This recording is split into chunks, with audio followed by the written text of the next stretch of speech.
পেরেছি এক আউল নামের একজন বাউল, তার নাম হচ্ছে আবুল। বাউল আমরা জানি, বাউল শব্দের অর্থ হচ্ছে উন্মাদ, মানে পাগল। এই বাউল আল্লাহর কোরআনকে নিয়ে সে কটূক্তি করেছে, আল্লাহকে নিয়ে সে কটূক্তি করেছে।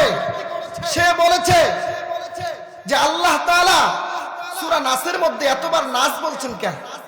সে বলতেছে কুল আউযু বিরাব্বিন নাস মালিকিন নাস ইলাহিন নাস, যে আল্লাহ এখানে এত নাচ বলছে কেন?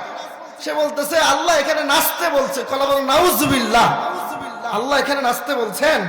নাচতে বলেন নাই। এই বাউল এরা বলে যে আমরা মৌলবীরা নাকি, ওরা বলে যে কোরআন শরীফ হচ্ছে 40,000। কয় হাজার? 40,000। আমরা যারা হুজুর আছি আমরা নাকি জানি হচ্ছে 30,000, বাকি 10,000 নাকি ওরা জানে। দেখবেন এদের চুল হচ্ছে লম্বা লম্বা, জীবনে কোনোদিন গোসলও করে না, শ্যাম্পু তো দেয় না, সাবান তো মাখেই না। দেখবেন চুলের মধ্যে জটা ধরে গিয়েছে। এরকম আমাদের সমাজে আছে না নাই? এরা কি বলে জানেন? কি বলে স্লোগান দেয়? এরা স্লোগান দেয়, বাবার নামে জিকির করলে ওযু গোসল লাগে না, বাবার নামে জিকির করলে নামাজ রোজা লাগে না। বলে না নাই? পানির তলে বাতি জ্বলে বউ বাতাসে নেভে না, পানির তলে বাতি জ্বলে বউ বাতাসে নেভে না, মনের পর্দা বড় পর্দা, পর্দা করা লাগে না।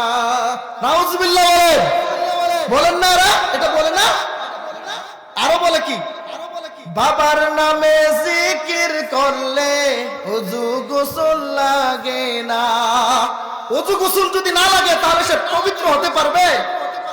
আরো বলে কেউ ফিরে না খালি হাতে বাবা তোমার দরবারে। বলে কি না?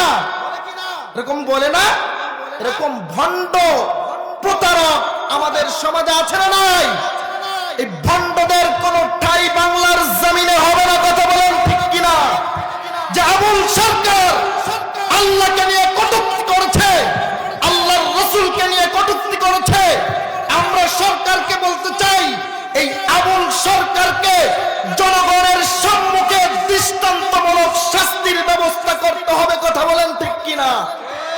যদি তাকে দৃষ্টান্তমূলক শাস্তির ব্যবস্থা না করা হয়, লক্ষ কোটি তাওহীদি জনতা এমন অবস্থা করবে বাংলার সমস্ত পথ ঘাট রাস্তা সবকিছু অচল করে দিবে। কথা বলেন ঠিক কিনা?